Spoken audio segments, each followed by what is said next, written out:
Please give an energetic and warm welcome to the one and only Roshni Mukherjee ji.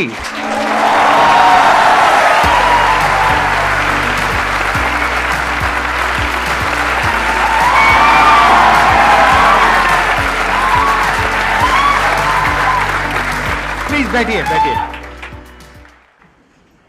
I am falling short of words to express that feeling कि कितने सालों से मतलब आपको देखते हैं videos में and you know motivating so many people and I could feel that aura while I was on the back stage.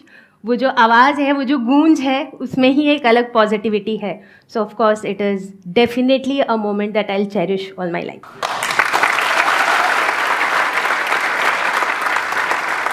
ये टीचिंग लाइन में आप क्यों आए और कैसे आए? अगर ये कहानी मैं शुरू करूँ तो मैं अपने बचपन में चली जाऊंगी.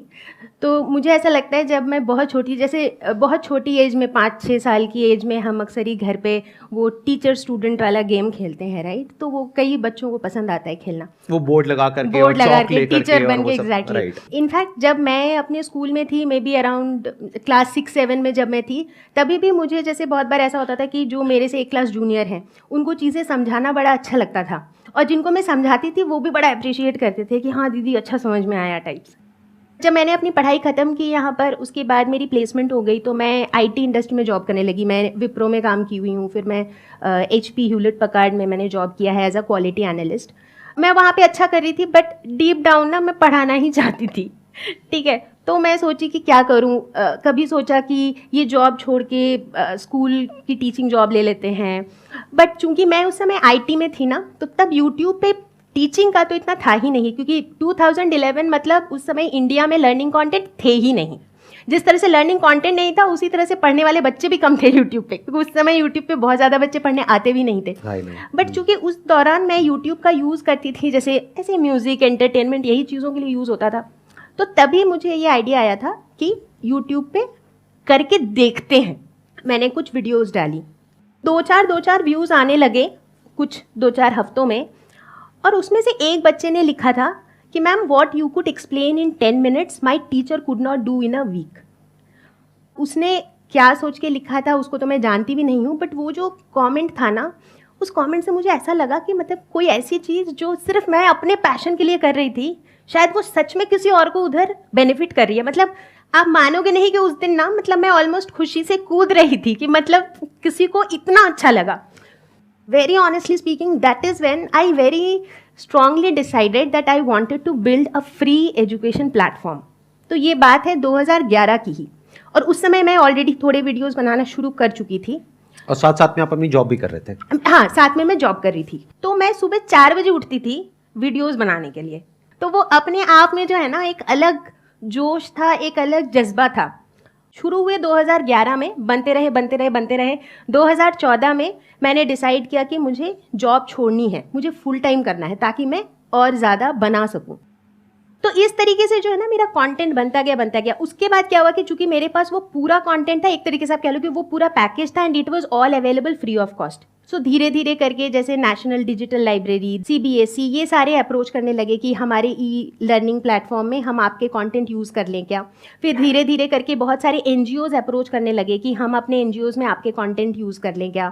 तो ये जो चीज़ें थी ना, एक अलग लेवल की इसमें सेटिस्फैक्शन थी. तो आपने इन सबको फ्री ऑफ कॉस्ट अलाउ कर दिया अपना कंटेंट यूज करने के लिए, या पैसे लिए आपने? नहीं, मेरा तो फ्री लर्निंग प्लेटफॉर्म ही था ना. I understand. आपका फ्री था, लेकिन इन लोगों ने जो आपको अप्रोच किया, आपने उनसे पैसे नहीं लिए. नहीं. एंड आई एम 100% श्योर आपको बहुत सारे ऐसे भी प्लेटफॉर्म्स ने अप्रोच किया होगा जो पेड है, और उन्होंने आपको बहुत बड़ा अमाउंट ऑफर किया होगा. हाँ, रेवेन्यू शेयरिंग तो बहुत लोग ऑफर करते थे. तो आपने वो एक्सेप्ट किया या नहीं किया? नहीं. आज तक नहीं किया? नहीं. हमारे हाउ इज दैट पॉसिबल? क्योंकि एडटेक में मैंने देखा है.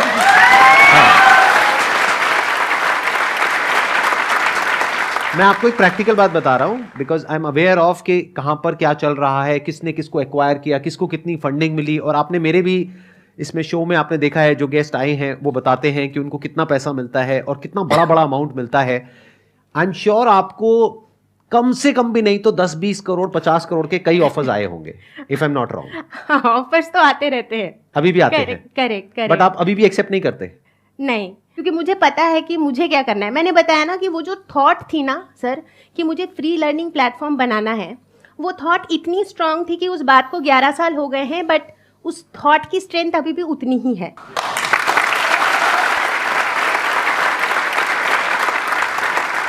मैं यहाँ पर एक चीज और भी ऐड करना चाहूंगा। आज यहाँ पर लाखों लोग इस वीडियो को देखने वाले हैं। क्या आप ये कॉन्फिडेंस से कह सकते हैं कि फ्यूचर में भी अगर इस तरह के ऑफर्स आपके पास में आएंगे तो आप एक्सेप्ट नहीं करेंगे, इसको फ्री रखेंगे? या अगर कोई बहुत बड़ा ऑफर आया, मानो 10-20 करोड़ का है, 100 करोड़ का, तो आप कहोगे चलो जाने तो, क्या है, कंटेंट ही तो है, क्या फर्क पड़ता है? नहीं, मेरा कंटेंट तो फ्री ही रहेगा क्योंकि मेरा फ्री लर्निंग प्लेटफॉर्म है। मैं इस फ्री लर्निंग प्लेटफॉर्म से कभी भी हटने वाली नहीं हूँ।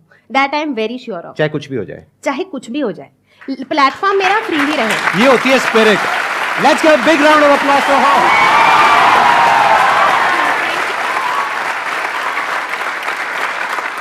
मेरी बात ध्यान से सुनना। जब कोई इंसान ऐसा काम कर रहा होता है या कर रही होती है तो उसको हम लोगों की सपोर्ट की बहुत जरूरत होती है।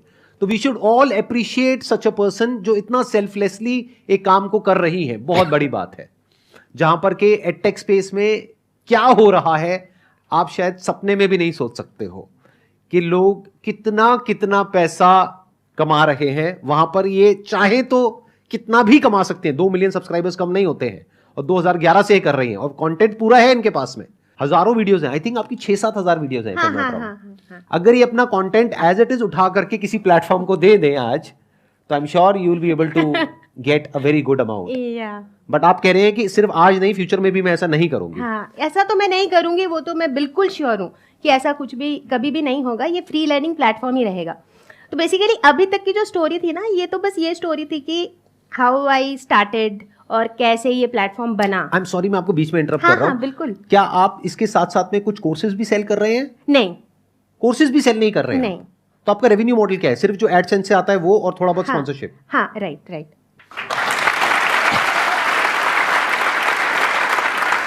आई मस्ट से मैं एडटेक स्पेस में बहुत लोगों से मिला हूं, लेकिन जिस तरह से आप कर रहे हैं ऐसे बहुत कम लोगों को मैं जानता हूं। एनीहाउ, हाँ बताइए। तो मैं ये कहने वाली थी कि ये तो शुरुआत की स्टोरी थी कि मतलब मैंने कैसे स्टार्ट किया और कैसे प्लेटफॉर्म को बनाया। बट बीच की स्टोरी भी काफ़ी इंटरेस्टिंग लग सकती है लोगों को, क्योंकि ऐसे तो मुझे 11 साल हो गए। बट मैंने अभी देखा आपकी आंखों में पानी आ रहा था, तो वाज दैट बिकॉज कि आपको खांसी हो रही है या फिर नहीं। आप थोड़ा इमोशनल हो गए थे? शायद मैं थोड़ा इमोशनल हो गई थी। ओके, हाँ ठीक है। ये जो 11 साल थे ना, ये 11 साल ऐसा नहीं था मेरा, ऐसा नहीं था या ऐसा भी नहीं था। ये जो 11 साल है ना, वो कुछ ऐसा था, ऐसा था, ऐसा था, फिर ऐसा था। तो मैं चाहूँगी वो वाला पार्ट भी शेयर करना, शायद बहुत से लोगों को उससे भी कुछ जानने को मिले, कुछ सीखने को मिले। क्योंकि जब कभी भी ये वाला पार्ट आता है ना, तो अक्सर ही इस पार्ट के बाद हम इधर ही चले जाते हैं। बहुत बार ऐसा होता है बहुतों के साथ। 2016 के आसपास channel was doing pretty good, मतलब उस समय के हिसाब से। उस समय जैसे कि इतने ज़्यादा और चैनल्स थे भी नहीं, तो जो हमारी जो ऑडियंस थी ना, वो लॉयल ऑडियंस भी थी। जो 6th में पढ़ रहा है वही 7th में भी पढ़ रहा है, हमसे 8th में भी पढ़ रहा है। हमें सक्सेस स्टोरीज़ भी सुनने को मिल रही थी लोगों की इधर उधर से। जैसे 2017 में हमारी एक स्टूडेंट थी दीपल जैन, जिन्होंने MP पूरे बोर्ड में ना बायो में वो स्टेट टॉपर थी, और उन्होंने हमारे कंटेंट से सिर्फ पढ़ा था। उनका आर्टिकल आया था टाइम्स ऑफ इंडिया में, जिसमें उन्होंने लिखा था पूरा कि हमने रोशनी मैम से पढ़ा था बायो का कंटेंट। तो मतलब ये ना बड़ी एक, आप समझ रहे हो ना, एक अलग लेवल की मुझे भी बड़ी खुशी होती है जब कोई आकर के इस तरीके से बोलता है कि भाई आपको मैंने देखा और वहां से मेरे को ये स्पार्क मिला, वहां से मुझे इंस्पिरेशन मिली और आज मैं ये कर रहा हूँ, वो कर रहा हूँ। तो मुझे अपनी सक्सेस से ज्यादा उसकी सक्सेस में खुशी होती है। I can relate to it what you are saying. क्योंकि मुझे हमेशा ऐसा लगता है कि अगर कोई 5 भी ऐसे बच्चे हैं ना जिनका लाइफ हमारे कंटेंट की वजह से बिल्कुल बदल गया, तो भी वो बहुत बड़ी बात है। क्योंकि वो जो 5 लाइफ्स हैं वो भी आगे जाके बहुत लाइफ्स को बदल सकते हैं, right? Because they are getting empowered that ways. तो इस तरह से हमारी जर्नी चली। 2016 में हमें काफ़ी रिकग्निशंस भी मिलने लगे, जैसे कि हमें लिम्का बुक ऑफ रिकॉर्ड से रिकग्नाइज किया गया कि आपने उस समय 5000 से ऊपर कंटेंट बन चुका था कि आप 5000 plus videos free of cost available करा रहे हो। तो लिम्का बुक ऑफ रिकॉर्ड्स ने हमें रिकग्नाइज किया। इनफैक्ट मुझे ऑनरेबल प्रेसिडेंट ऑफ इंडिया से भी 100 वीमेन अचीवर्स ऑफ इंडिया मिला था 2016 में। बहुत बढ़िया। तो मतलब अभी देख रहे हो ना, अभी ये मतलब अभी जर्नी ऊपर जा रही है। अच्छा वाला चल रहा है, मतलब बहुत अच्छा हो रहा है। फिर घर पे भी सब खुश है कि मतलब अच्छा हो रहा है, मतलब मैं भी खुश हूँ, एवरीथिंग इज ऑल गुड। 2017 के बाद क्या हुआ, जैसे जैसे अब मेरी फैमिली लाइफ में I went through my maternity, मेरी लाइफ की अपनी एक मतलब जो भी पर्सनल ऑब्स्टिकल्स वगैरह आए, तो मैं उतना कंटेंट बना नहीं पाई उस समय। मतलब I could not produce so much of content, क्योंकि नॉर्मली मेरे चैनल पे ना कंटेंट का वॉल्यूम हमेशा बहुत हाई होता था। अब क्या हुआ, I was in a fix, क्योंकि मेरे पास टीम तो है नहीं, तो अगर मैं नहीं बना रही हूँ तो चैनल खाली है, कुछ नहीं जा रहा है। मीनवाइल समहाउ वो वाला जो टाइम था ना, वो 2017-18 जैसे शायद आप लोगों को भी पता हो, उस दौरान बहुत सारे लर्निंग चैनल्स आ गए, जिनमें से बहुत से चैनल्स आज की डेट पे बड़े बड़े एडटेक्स भी बन चुके हैं। वो वाला ही फेज़ था जब जियो का भी पेनिट्रेशन हो चुका था, तो इंटरनेट की जो एक्सेसिबिलिटी है वो भी बढ़ गई थी, बहुत लर्निंग चैनल्स आ गए थे, तो बेसिकली कॉम्पिटिशन काफ़ी बढ़ गया था। But at the same time मुझे ये भी दिख रहा था कि मेरा चैनल का जो ग्राफ है ना वो नीचे जा रहा है, वो मुझे दिख रहा था। But I was not having a choice at that time, मतलब मेरे पास कोई चॉइस नहीं था, क्योंकि मेरे पास और तो कोई था नहीं बनाने के लिए। तो वो जो फेज़ था ना, सच पूछो तो it was very disappointing, disheartening, discouraging, क्योंकि मतलब आप समझ रहे हो ना कि आप यहाँ से यहाँ गए थे, उसके बाद आपको दिख रहा है कि वो नीचे आ रहा है। तो वो जो टाइम है ना, that is the time I think we need to be the strongest, जब हमको ये सोचना है कि व्हाट नेक्स्ट, मतलब मैं आज तो कुछ नहीं कर पा रही हूँ for what ever reason, but मुझे आगे क्या करना है। तो मैं इस बात के लिए बहुत ज़्यादा डिटरमिन्ड थी कि ठीक है, ये एक मेरा फेज़ है, बट मैं वापस आऊँगी, और जब मैं वापस आऊँगी तो मैं ऊपर ही जाऊँगी। 2019 पे मैं वापस आई, ठीक है। पहले तो सबसे पहले मैंने थोड़ा पॉज लिया, ये सोचने के लिए जो मैं कर रही थी उसी को अब करना काफ़ी नहीं है, क्योंकि अब क्या है, इस स्पेस में बहुत कंपटीशन है। तो मुझे अगर अपनी जगह बनानी है तो कैसे बनानी है, कुछ तो मुझे ऐसा करना है जिससे बच्चे मेरा कंटेंट देखें, राइट, वरना तो वो डिस्कवर ही नहीं कर पाएंगे मुझे कि मैं कहाँ हूँ, मैं खो जाऊँगी भीड़ में। सो मैंने उस समय थोड़ा पॉज लिया, थोड़ा टाइम दिया, थोड़ा सोचा, और इस बार मेरा फोकस था कंटेंट, कि फ्री ऑफ कॉस्ट मैं कंटेंट का क्वालिटी ऐसा दूंगी कि लोग कहेंगे कि पे करके भी हमें ऐसा कंटेंट नहीं मिला। अब मेरे पास रिसोर्सेज थे, क्योंकि अब यूट्यूब थोड़ा पुराना हो चुका था, अब कैमरा, माइक, सब कुछ मुझे पता था कैसे करना है, ग्रीन स्क्रीन, एडिटिंग, अब मुझे चीज़ों का आइडिया था। एंड आई फील दैट कहीं ना कहीं मैं I am a bit of a creative person as well. तो जैसे ना मुझे इस तरह की चीज़ें सोचनी अच्छी लगती है कि अच्छा मुझे ये बताना है तो मैं कैसे बता सकती हूँ, इसको ऐसे बता सकती हूँ, मतलब आप समझ रहे हो ना। I generally try to think कि इसको कैसे समझा सकते हैं, इसमें क्या कर सकते हैं, कि इसको स्टोरी फॉर्म में या एंटरटेनिंग वे में कैसे बताया जाए। तो I generally spend some time doing that. And वो जो फेज था ना, उस समय मैंने चीज़ों को काफ़ी डिफरेंटली प्लान किया। उसके बाद अच्छा एक चीज़ मैं बताना भूल गई थी कि जब मैंने चैनल शुरू किया था ना, तो मैंने चैनल का नाम रखा था एग्ज़ाम फियर। इसके पीछे भी एक कारण था कि जैसे कि मैं बता रही थी ना कि इंडिया में मुझे अधिकतर बच्चे एग्ज़ाम के डर से ही पढ़ते हुए दिखते हैं, उनको समझ में नहीं आता है डिफ्रैक्शन का डेफिनेशन क्या है, लेकिन फिर भी वो रट के चले जाते हैं क्योंकि नंबर आ जाते हैं, राइट। तो एग्ज़ाम फियर नाम रखा था, और उसका जो एक्स था ना उसमें एक ऐसे डेंजर का सिंबल बना होता था। तो बहुत से लोग मुझे कहते थे कि यार तुमने ऐसा नाम क्यों रखा है एग्जाम, थोड़ी नेगेटिव फीलिंग आती है। हाँ करेक्ट, एग्जैक्टली, यही बात मुझे कई लोगों ने बताई थी। तो मैंने जो है ना पूरा नाम चेंज कर दिया और मैंने इसको लर्नो हब बना दिया, because end of the day मेरा जो मेन फोकस था that was to make learning engaging, ये मेरा मेन मुद्दा था इस बार।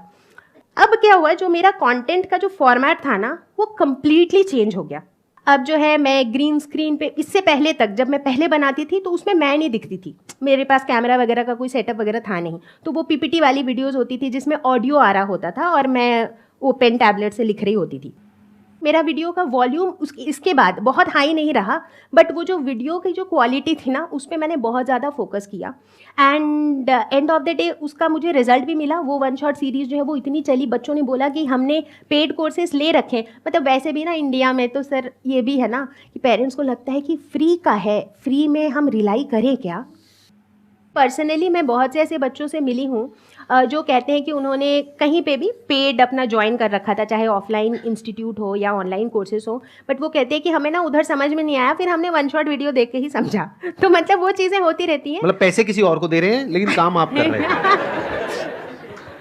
तो इसीलिए ना हमारे वीडियोज़ का एक टैगलाइन होता है, कॉन्सेप्ट होगा क्रिस्टल क्लियर, ठीक है, मतलब generally that has become a tagline now. जब भी मैं वीडियो शुरू करती हूँ तो मैं कहती हूँ कि ये वीडियो देखने के बाद कॉन्सेप्ट होगा क्रिस्टल क्लियर। तो जब बच्चे लिखते हैं ना कि कॉन्सेप्ट हो गया क्रिस्टल क्लियर, तो मतलब कहीं ना वो एक सेटिस्फैक्शन भी है कि मतलब बच्चों को चीज़ें समझ में आ रही हैं।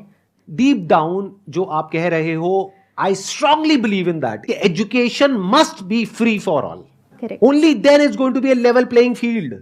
चाहे कोई अमीर का बच्चा है चाहे गरीब का बच्चा है, एजुकेशन फ्री होनी चाहिए। मतलब एजुकेशन का मॉडल ये होना चाहिए जो पहले होता था एक समय पर, कि गुरु दक्षिणा वाला, कि अगर आपके पास में पैसा है देने के लिए, 1 रुपए है, 10 रुपए है, 1000 रुपए है, 10,000 रुपए है, आप दे दो।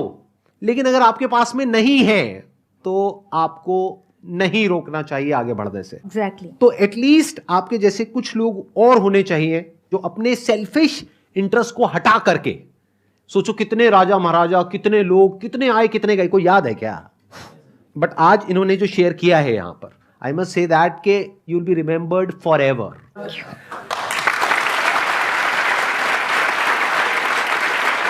मैं सच बोल रहा हूं, मेरी इस बात को याद रखना। एक दिन ऐसा होगा जब इस दुनिया में मैं नहीं होऊंगा, आप नहीं होगे, लेकिन ये वीडियो हमेशा हमेशा के लिए रहने वाली है। करेक्ट। तो you will be there forever, you will be there as an inspiration for generations to come. अगर आप अपनी इस बात पर टिक पाते हैं जो बात आपने कही है। वैसे तो मैं देख पा रहा हूं आपके अंदर वो जो कन्विक्शन है, आपकी आंखों में नजर आ रहा है कि ये जो कन्विक्शन है आपके अंदर कि 100% आप कह रहे हो कि फ्री है तो फ्री है। अगर इस पर आप टिक पाते हो तो बहुत कमाल है।